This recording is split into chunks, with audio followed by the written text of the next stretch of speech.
Welcome to the Jack Canfield Podcast, where we delve deep into the areas of personal development and transformation. And today I'm excited to have Shelly Lefkoe with us, a fellow member of the Transformational Leadership Council, which is an international association of about 15 leaders in the human potential movement all around the world. And she's also a pioneer in the field of belief transformation. And I'm excited about this podcast because Shelly and I both share a passion for identifying, addressing, and eliminating the limiting beliefs that prevent so many people from achieving their fullest potential. To give you a little more background, Shelly is the co-founder of the Lefkoe Institute, where she has developed a proven methodology for helping people identify and rid themselves of deeply ingrained beliefs that hold them back in life and in business. Her approach has been validated by research and has transformed the lives of over 30,000 people worldwide. That's astounding. Her best-selling book, Hitting the Wall, Eliminate the Beliefs That Sabotage Your Business and Your Life, also offers practical insights for breaking through personal barriers. And today we're going to explore how Shelly's work aligns with our shared interest of freeing ourselves from the constraints of our past programming.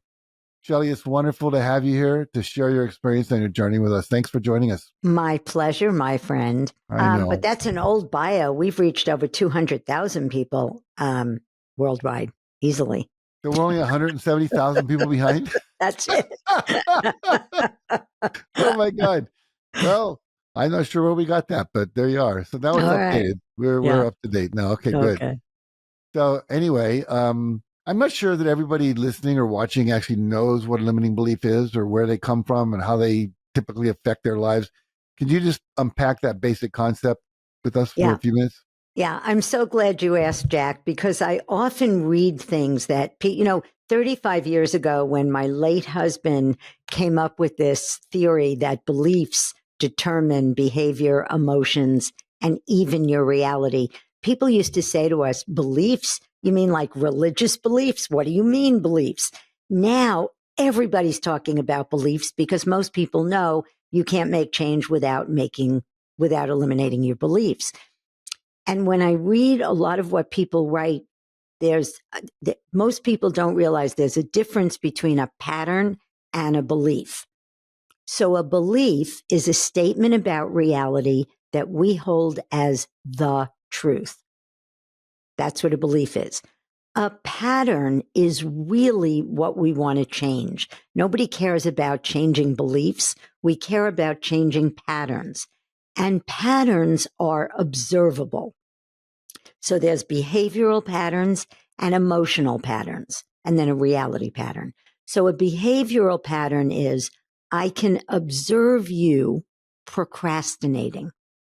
I can observe you not speaking up for yourself.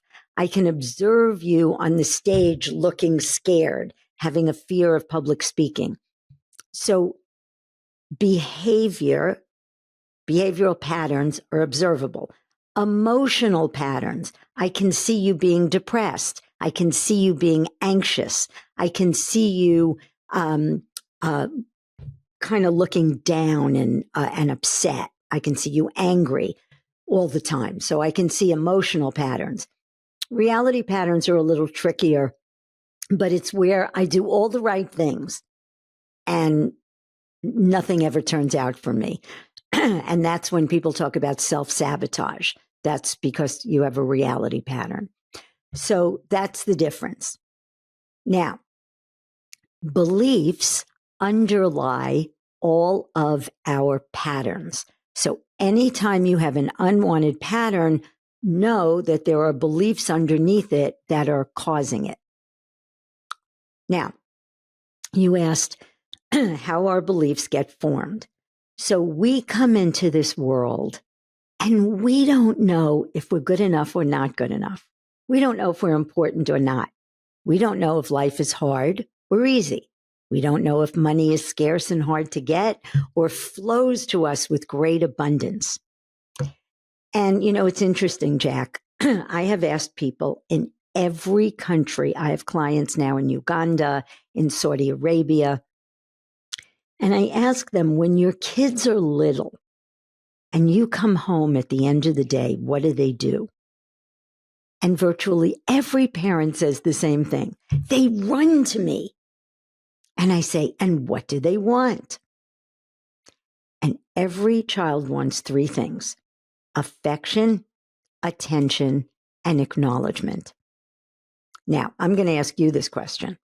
What is the one-word question every little child asks all day long? One word.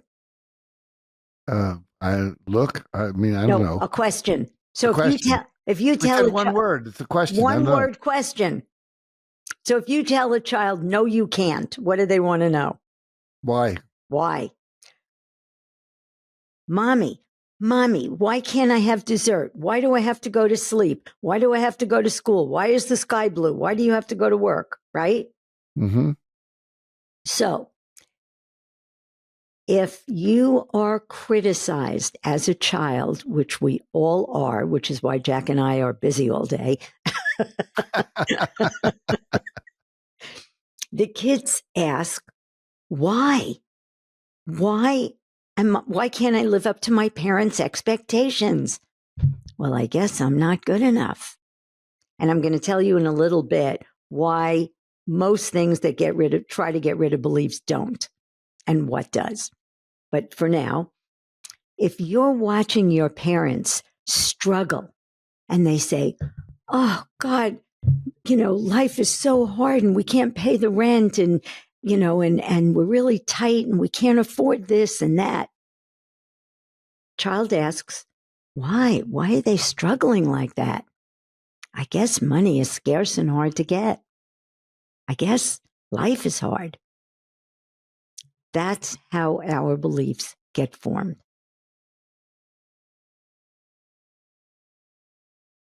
Now, I'll tell you the secret sauce.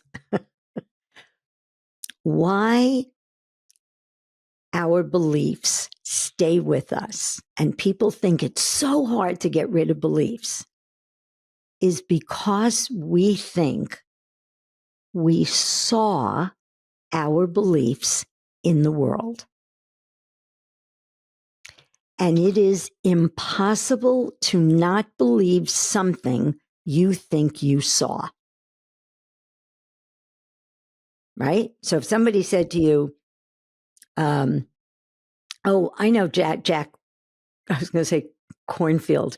I know Jack Canfield, he'll never be successful. He's just not going to be successful. You would say, what? No, that's wrong. And they say, no, it's true. And you'd say, no, I know Jack is successful because you saw all the chicken soup books and you saw him on millions of stages, right? So you saw that, you think you saw that he is successful. So you can't not believe something you think you saw. Now, I'll give you all an example. Let's assume you think Jack doesn't like you.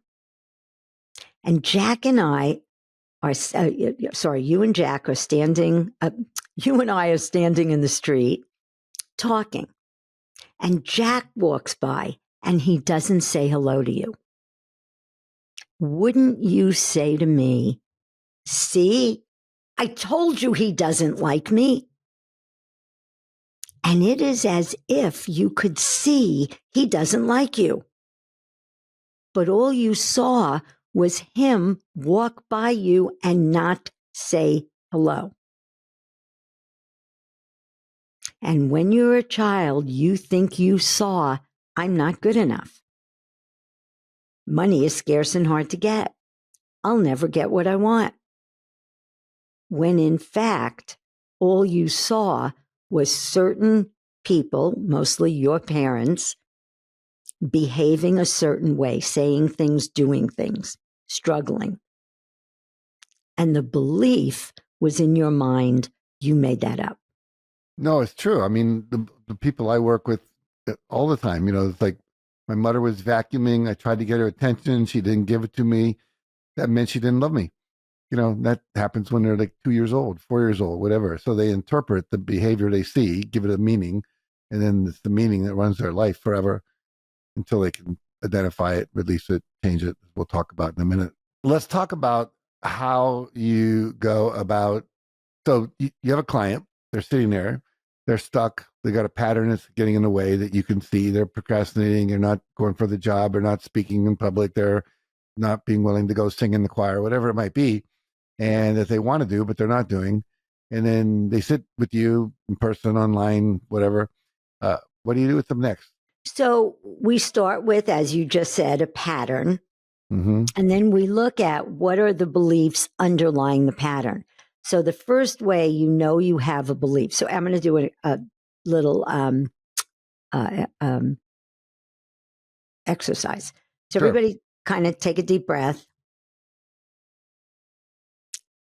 and just say out loud, I'm not good enough. I'm not good enough. Now say, I'm a monkey. I'm a monkey. So obviously, when you said I'm a monkey, that feels silly. Right. When you said I'm not good enough, did it feel the same or different? Oh, different, of course. Yeah. So most people say it feels different. Now, I'm not good enough are just words. And the reason it feels loaded or it feels not good or it feels like I don't want to say that is because you have the belief. Because if you didn't, it would feel like just words. Okay. So that's the first way we know we have a belief. There's one belief that if somebody has, for some reason, it's the only belief that it's pretty much guaranteed the person will either cry or they look at me like a deer in the headlights and go, and I don't make them say it, but you can, the point of that is to see that it's very hard to say. And the belief is, I'm not worth loving. If somebody has that belief, it's very painful to say. So the first thing we do is identify the belief. Then we look at, you were not born with that belief, right? So what is the source?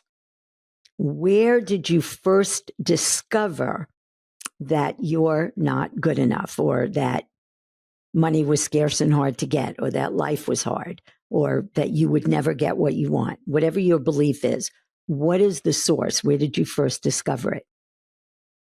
And then people will say, well, when I was a kid, I was criticized a lot. I'm not important is also a very, very common belief. I'm not good enough and I'm not important are the two most common beliefs people have. And then we're going to talk about survival strategy beliefs in a minute. So we look at what is the source of the belief. And you look in your childhood, and self-esteem beliefs are formed in the first 6 to 8 years of childhood. Other beliefs may be a little later, survival strategy beliefs as an adolescent. But it's always parents. So even if you were bullied, even if you failed every subject in school, it generally starts with parents. And then if those other things are true, we take that into consideration as well. So let's assume you have the belief, I'm not good enough because you were criticized a lot by your parents. The next step is to look at, it made sense. You know, there are certain things you do for belief work, and they say you were stupid, or not you were stupid, but that's a stupid belief, and you shouldn't have concluded that. Of course you concluded it. Any child, you know, I'm doing this for 35 years, Jack, and I got to a point where I say, tell me your childhood, and I'll write down every belief you have. It's not rocket science, you know? So we look at alternative interpretations. It's like a game. So the fact that you got criticized could mean you're not good enough, but what's another alternative interpretation? So Jack, let's play. What else could it mean that you were criticized? People were upset that they weren't getting what they wanted from me. So your parents were upset because they weren't getting what they wanted from you, not because you weren't good enough. Is Right. that a valid interpretation? Absolutely. Could mean your parents were shitty teachers and didn't know how to empower you. I have a parenting course that teaches people how to empower your children, right? Right. They did not have that. Oh, So they didn't. Yeah, my dad had a bad day at work. My mother is frustrated because I'm not the child she wanted. She wanted someone more like the baby dolls, and I'm a tomboy, all that stuff. Which doesn't mean you're not good enough. Brilliant. Right. So my mother wanted a baby doll, and I was a tomboy. But the fact that I wasn't what she wanted doesn't mean I'm not good enough. Okay? So we brainstorm. I wasn't good enough as a kid. Maybe I would be as an adult. Maybe I was good enough and my parents weren't. So if there are other valid interpretations, is what you said, I'm not good enough, the truth, or simply one valid interpretation? It's one interpretation, right? Right. Now I ask, doesn't it seem like as a child, you saw I'm not good enough? And everybody says, I did see it. People who've been in therapy for 15 years will say, I did see it. Now, for those of you who are watching, I'm going to hold something up. And for those of you who are listening, I'm going to tell you what I'm holding up. So I'm holding up my beautiful, brand new pink water bottle. Can you see it? And everyone says yes. And I'm going to ask Jack, does it have a color? Yes. Does it have a shape? Yes. Does it have a location? Yes. Thank you, my friend. Anything you could see has a color, shape, and location. I'm going to say that one more time.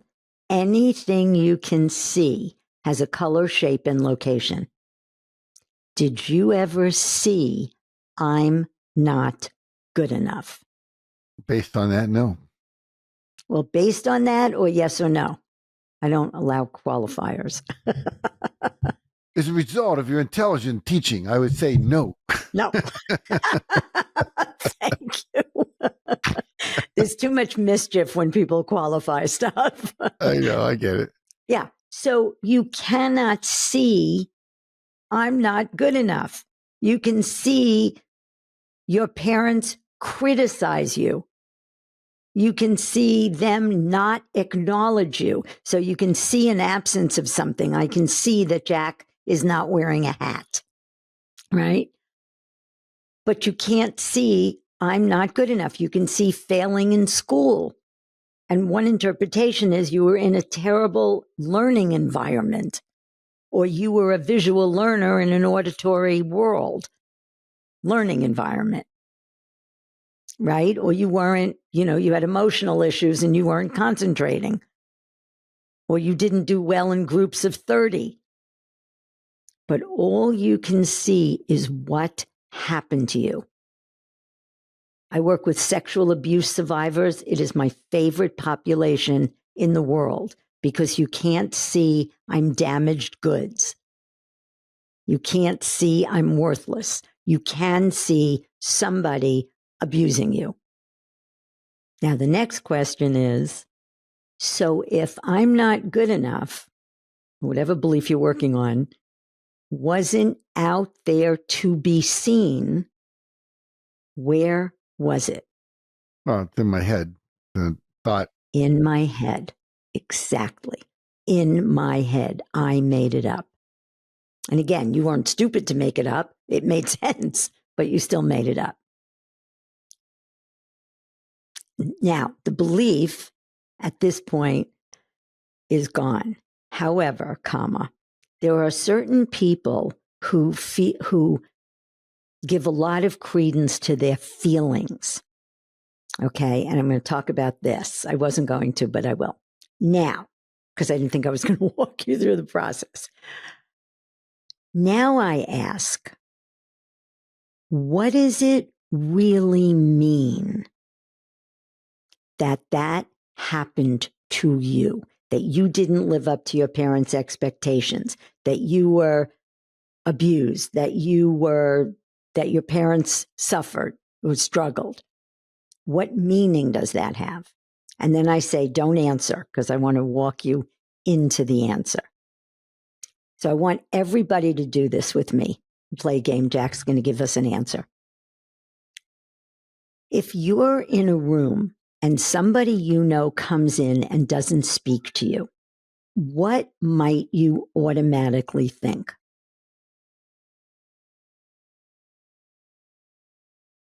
They don't notice me. They don't like me. Some of you said they're rude. They're having a bad day. They're distracted. Whatever you said, where did that meaning come from?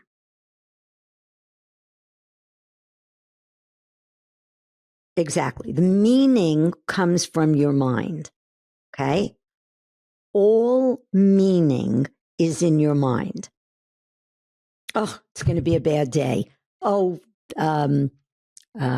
she doesn't like me. I'm never going to get a raise. My boss is going to fire me.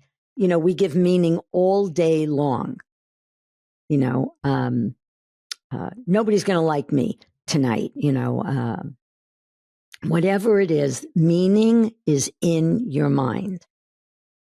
So if meaning is in your mind, inside your head, do events have inherent meaning? I'm not sure what inherent means, but I guess the answer is no. No. Events have no meaning. Now, I'm going to tell you something. Jack didn't say this in his introduction, but we've been friends for over 20 years. Okay. Right.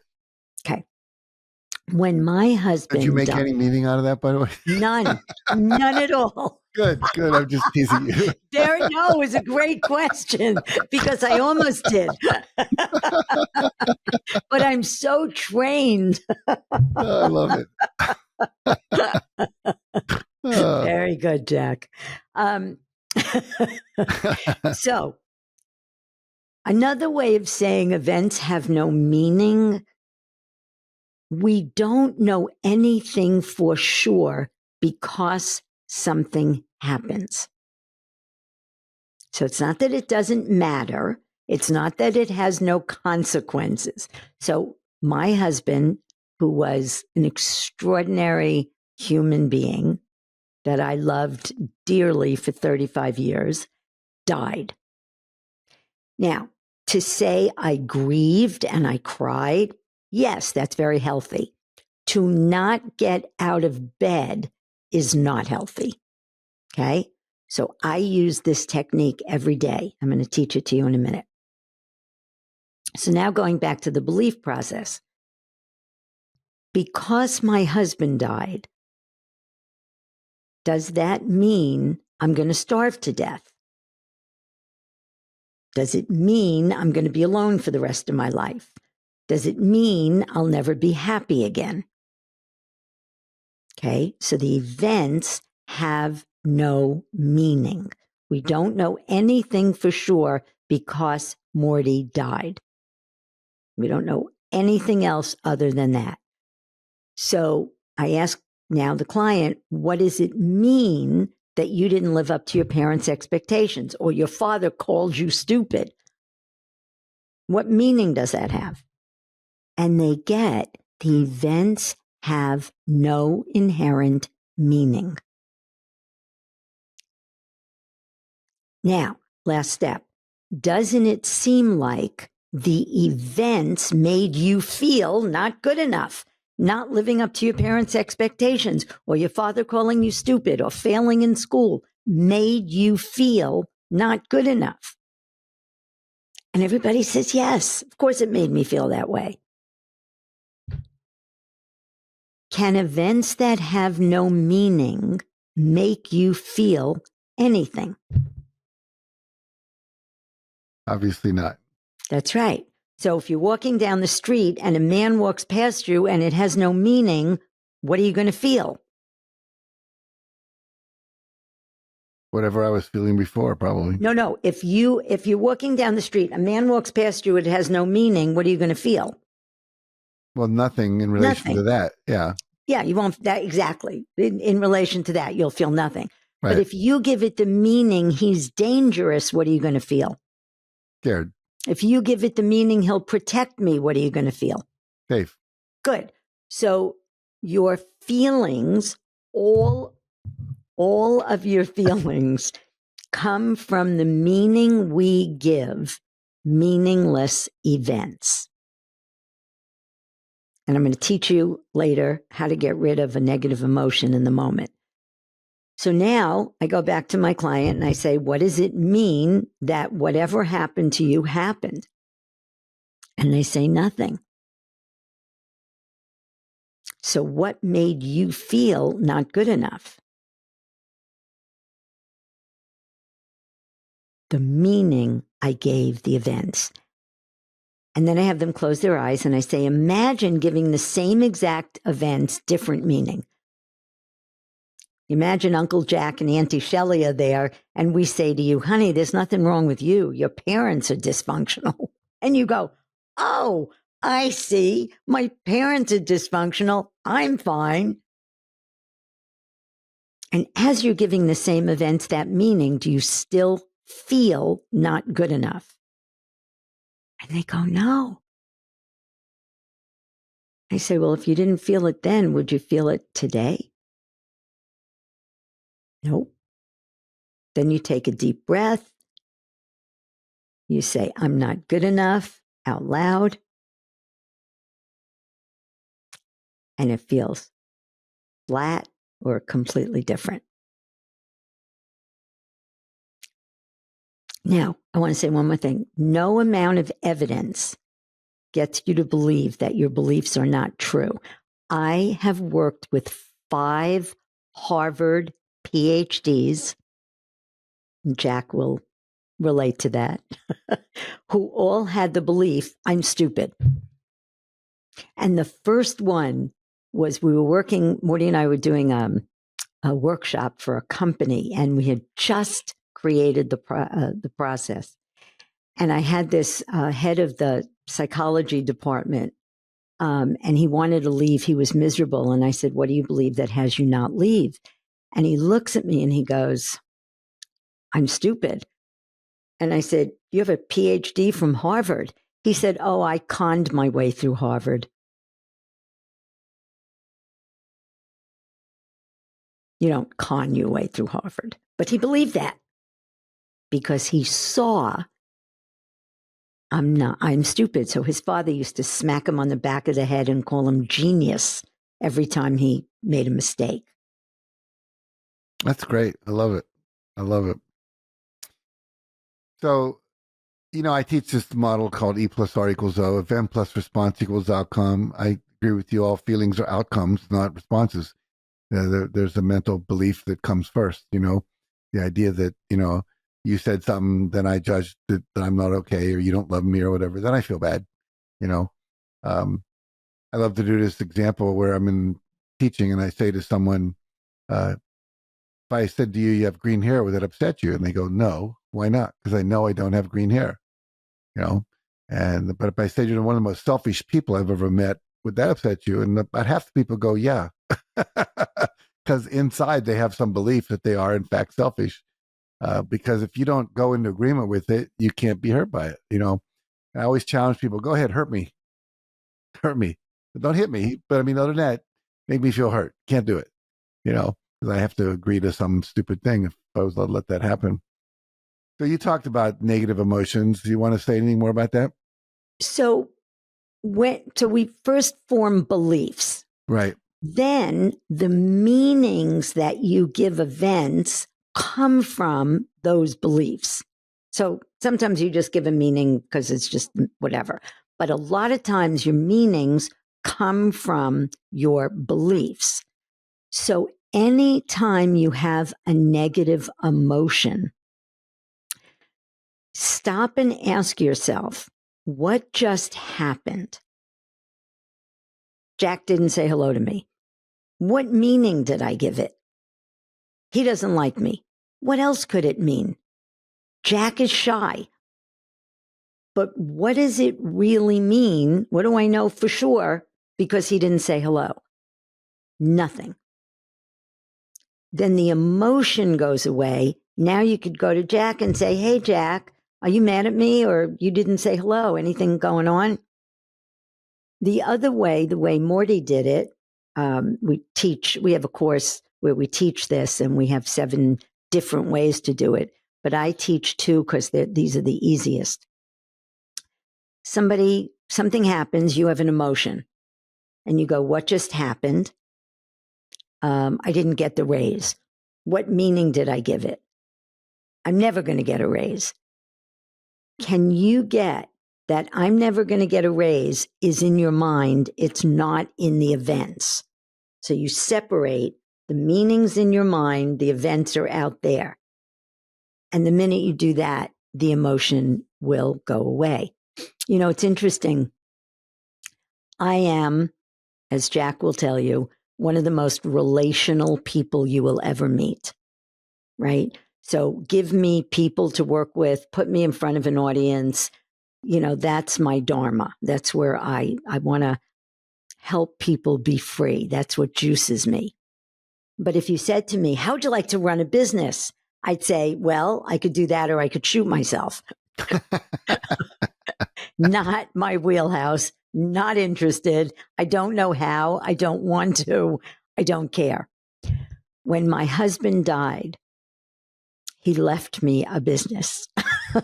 And it was not financially flourishing because my husband was not somebody who chased the dollar. My husband wanted to free people. That was it. And every penny we made went into research to study. You know, we have, our method has beat cognitive behavioral therapy. We beat Tony Robbins in getting rid of stress.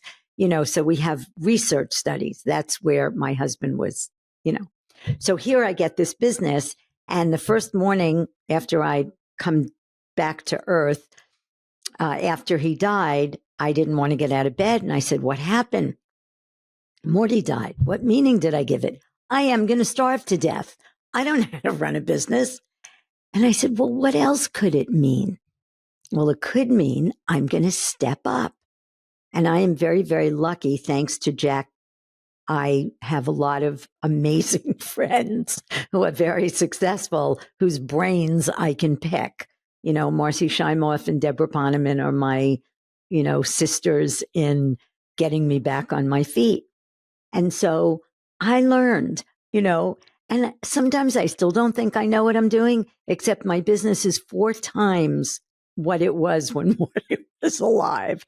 And it's 9 years, Jack. 9 years since he died. And so far, so good. So the fact that I didn't know how to run a business didn't mean that I'd starve to death. Next day, what happened? Morty died. What meaning did I give it? I'm going to be alone for the rest of my life. Well, maybe. What else could it mean? Well, it could mean that I'm going to have a whole nother second act. And as soon as Jack helps me find a fabulous, juicy, wonderful guy, that will happen. Jack Canfield.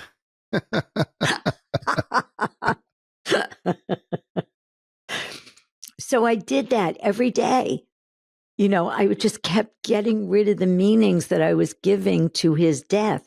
And again, I'm not saying his death was easy. I'm not saying I didn't grieve or it's not healthy to grieve. But there's a point at which you don't want to feel those feelings anymore.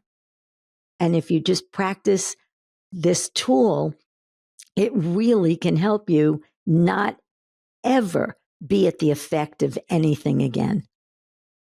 I'm not a victim person. I'd rather be efficacious. I'd rather, you know, be somebody who can do something about what's happening. And when you have all these emotions, it's very hard to move forward. So this is just a quick tool to get rid of them. Sure. That's great. Now let's talk about your book for a minute, Hitting the Wall. You've given us kind of a step-by-step thing that you do with people. Are there other things in that book? What are some of the key takeaways from the book that if listeners were to get your book, which I encourage them to do, I've read the book and so forth, give you a testimonial quote for it. You sure did.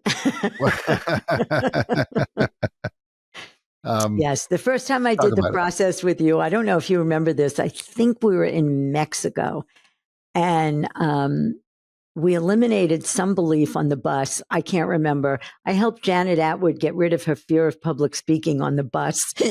Oh, wow. I've had more sessions with people on the bus. And you said, Morty has a process that works like magic. We still use that quote. So the book.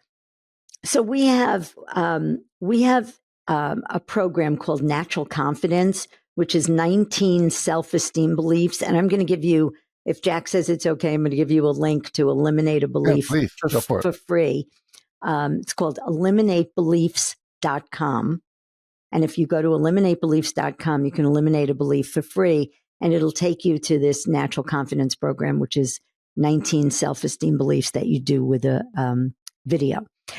But the book came where I was speaking in Costa Rica at a Mind Valley event, and somebody in the audience heard me speak, and he's a serial entrepreneur, and he owns a law firm. And he said, now I know why my clients tell me my advice is brilliant, but they don't do it. They don't implement it. This is the missing piece. We have to write a book. So I said, okay. And he says, we're going to write a book for entrepreneurs. And I said, that's so funny because I'm the unwitting entrepreneur. So the book is basically, what are the beliefs that underlie all the problems that entrepreneurs have, which is the problems we all have: procrastination, fear of public speaking, not being able to delegate, fear of conflict, all those issues. And it tells you the beliefs that are underlying those issues and walks you through the process. Oh, that's great. Yeah. That's really cool. I like it a lot. Thanks. And I encourage you all to read it. So do that. And do you have online courses? Talk about those. I know you have a parenting course and some other things like that. I have a parenting course, but I'm actually going to be doing a parenting workshop for the first time in a very long time. So I have my passion project.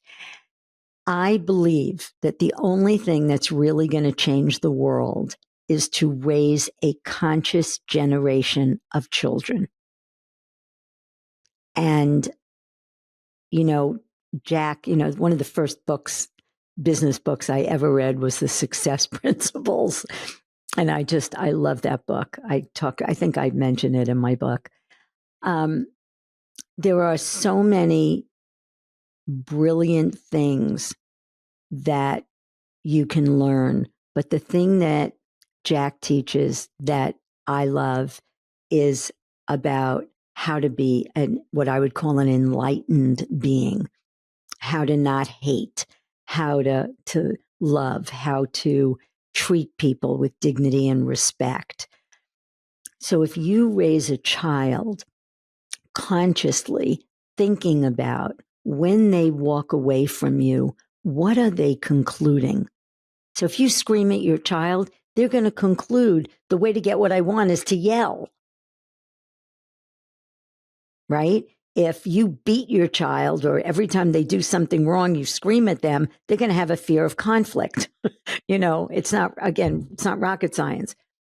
So my parenting work is based on the principles that when your child walks away from you, or to be aware, your child walks in the house and says, everybody hates me. You can say, well, did you ever see everybody hates you? And you can do nipping negative beliefs in the bud. So I teach parents how to be aware of what beliefs your child are forming and how to get them to not have those beliefs. So when my kids were little, every time they made a mistake, Jack, it's very funny. every time they made a mistake or they did something, I would say, learning opportunity, ding, ding, ding, ding, ding, because I didn't want them to have. That's cool.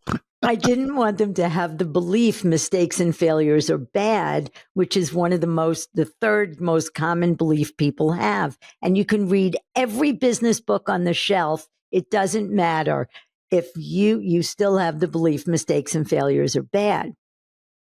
So one day, Blake was 9 years old and she did something. And and she looked at me, she said, "It's getting old, Mom. I got it."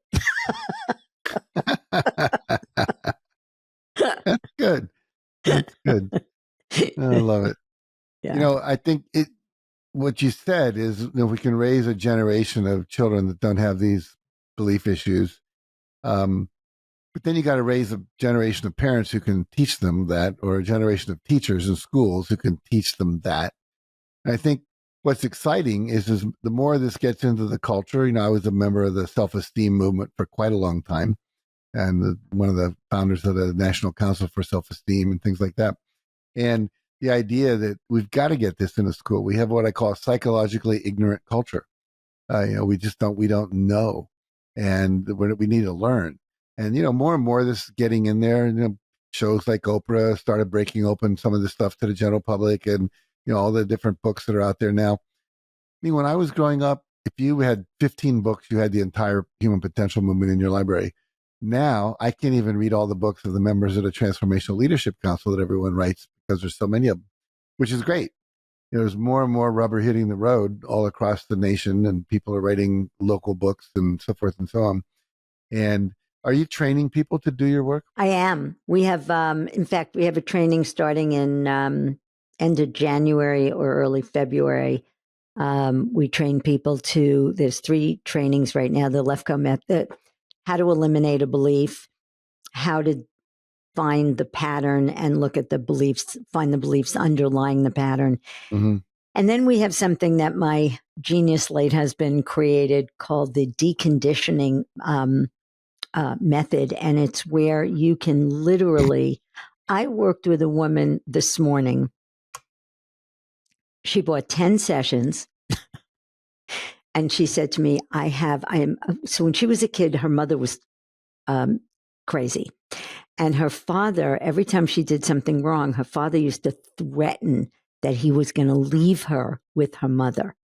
So she grew up with this fear of abandonment. And she said to me, "Shelly, it runs my life. It permeates everything." By the 3rd session, she said, "It's gone. It's just gone." I mean, after the set. And here's one of the things we do. So if you know the Pavlov's dog experiment, Sure. Everybody, right? The food and the bell, right? So I'll give you, there are 4 very, very common things that people have fear of, okay? Fear associated with criticism and judgment, fear associated with not living up to an expectation, rejection or abandonment, and fear of, I just went blank. Fear of failure. Fear of failure. Now, I'm going to talk about fear of rejection, okay? And we'll do something very fun. So I'm going to make an assertion. People call me and they go, "Oh, I have a terrible fear of rejection. Can you help me?" Yes. Rejection doesn't cause fear in anybody. So fear is always caused by a real or imagined threat to your survival. Period. If anybody tells you different, trust me. If a dog is chasing you, you're going to feel fear. And if you look and you see he has no teeth, the fear is going to go away, right? So fear is caused by a real or imagined threat to your survival. Now, when you're little, every time rejection is present, so is feeling unloved by the people on whom your survival depends. So if you have a parent who withdraws from you when you don't do something they want, you start getting a fear of rejection. But the rejection is not causing the fear. The fear is caused by the threat to your survival. Okay? Now, the only reason you have fear today is because your brain never made that distinction when you were little. Okay? Now, your neocortex just made a distinction. Now, I want you to close your eyes and imagine if your parents were Morty and I, or Jack and I, and we were very, very loving to you, right? And you never felt rejected by us. And your best friend rejected you. Would you feel fear? Well, based on what we've been talking about, I think no, because my survival isn't being threatened. Right? Exactly. That's exactly right. Mm-hmm. No, you wouldn't feel fear because there's no threat to your survival. And if you didn't feel fear when your best friend rejected you as a kid, or when you were rejected as a kid, would you feel fear of rejection today? No. No. Now, there may be a belief if I'm rejected, I'll die or something like that. But for the most part, that does it. And again, there may be other beliefs to get rid of the whole pattern, but this woman got it. That's great. No, that's so cool. Isn't that cool? Yeah. I mean, it's like once you get it, like you said, you've got it. And the other thing I just want to say real quickly is anger is always caused by powerlessness. Because if you could do something about it, you would. We get angry because we feel powerless. That's why we get angry at our kids, because you feel powerless. They don't listen. Right? So when you do this process with anger, whatever it is that makes you angry never made you angry. The powerlessness made you angry. Yeah, it's not the content, it's the context of that. Yeah, I get that. That's cool.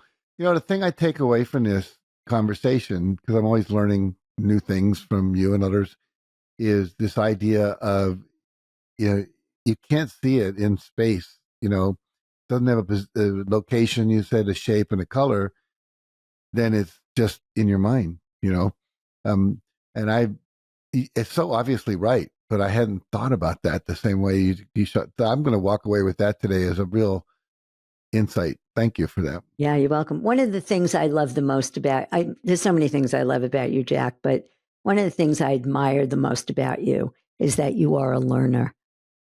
Front and center, first row with whoever's speaking. I think that's just such a gorgeous quality. Thank you. Thank you. Well, it serves me. My life gets better when I do. Any final thoughts you want to say before we wrap this up? Well, No. Obviously tell people how to reach you at your LefkoeInstitute.com and all that. Yeah. But anything you wish I'd asked you, or you're going to go away and say, gosh, I wish I'd said that. Boy, I gave you the whole kit and caboodle here. You did. I just threw it.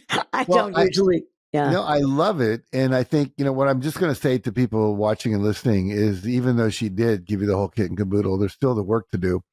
And you might have been kind of following along a little bit as we went through that. But the book, her online courses, etc., it's that, doing the work. One thing to know something, it's another thing to use it and to take yourself through the process.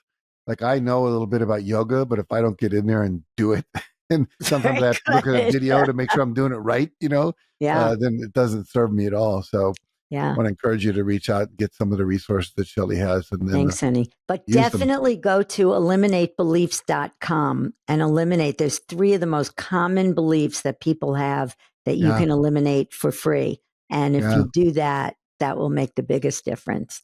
And Lefkoe Institute, Lefkoe, if you want to reach me. That's great. The brothers Corin, I did a podcast with them today, recorded it, and we're talking about the beliefs that people have when it comes to singing. Yeah. I'm not safe if I sing. I'm not worthy of listening to. I have nothing to say. All these very similar, I'm not worth paying attention to. And it just keeps showing up everywhere when you start to go in the direction it would like take you somewhere you want to go, whether it's to learn to sing or to express yourself more fully, start a business, become an artist, whatever it might be. There's these core beliefs. And you've identified 23, it sounds like, for the self-esteem world. So that's, I'm curious to see what that's about. I'll be checking that out. Yeah. I just wanted to tell you something that happened about the singing. Sure. You know, we were sitting at TL, and normally when I go to TLC, I just go to have, you know, a good time and be with my tribe.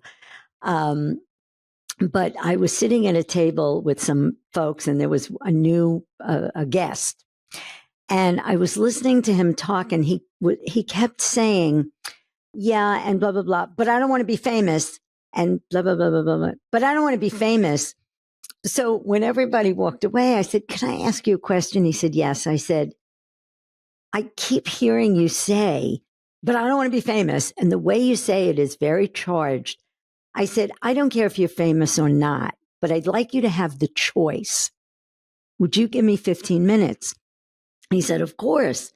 So I got rid of the belief with him. And what it was he had a friend who was famous, who got stalked and was just living in fear. And he had the belief that being famous is dangerous. Mm-hmm. He got rid of that belief. He was so happy. He sent me his family when I got home. But that's another story. But he got rid of it. Now, he may or may not be famous, but the block is out of the way. And now he has a choice. And that's what I love about eliminating beliefs. Once you get rid of the beliefs, you have pure choice. You're not making choices based on something that's not true. Very good. Thank you so much, Shelly. I really appreciate you joining us today and sharing all that with the people in my community. And I feel uplifted, inspired, lighter, happier, all of that. So thank you very much. Thanks for having me, honey. I love you. I love you too. And thanks to all of you who've been listening or watching for joining us today. If you found this conversation valuable, please let your friends and family know about the Jack Canfield Podcast and this special episode with Shelly Lefkoe. And be sure to tune in next time, where I'll once again be talking with a transformational teacher or leader about how to be more conscious, how to live a more authentic and courageous life so that you can experience more love, joy, health, peace, prosperity, success, and real true fulfillment in your life. Thanks for joining us.